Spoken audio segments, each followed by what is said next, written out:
આજે આપણે જાંબુનો શોટ બનાવીશું।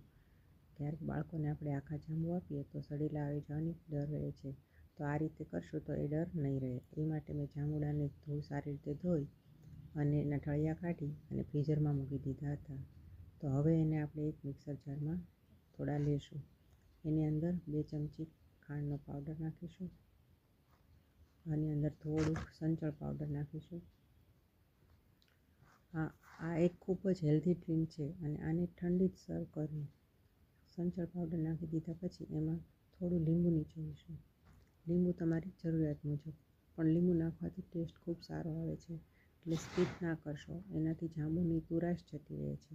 હવે 2 થી 4 ફ્રેશ પુદીનાના પાન લઈશું। હવે એને મિક્સર જારમાં એની પેસ્ટ બનાવી લઈશું। હવે આ ઠીક છે, હવે એમાં થોડું પાણી ઉમેરીશું। પાણી નાખી તમને જેવું થીક ગમે એ રીતનું આને રાખવાનું છે। આ વધારે થીક છે, હજી થોડું ઠંડુ પાતળું રાખશો તો વધારે સારું રહેશે। આ રીતે સર્વ કરવા માટે ગ્લાસ પર લીંબુ લગાવી અને તેને ખાંડ ગમે ગળ્યું ભાવતું હોય તો ખાંડના પાવડરમાં અને નહીંતર મીઠામાં લગાવી અને આ રીતે એને સર્વ કરવાનું રહેશે। આ 250માંથી કમસે કમ 10 થી 12 જેટલા આવા નાના ગ્લાસ શોટ બની જાય છે, તો એક વખત જરૂરથી ટ્રાય કરજો। જાંબુ અમથા પણ હેલ્થ માટે ખૂબ સારા હોય છે, તો એક વખતથી જરૂરથી ટ્રાય કરજો। મારી ચેનલને સબસ્ક્રાઈબ, લાઈક અને ફોલો કરજો। Thanks for watching.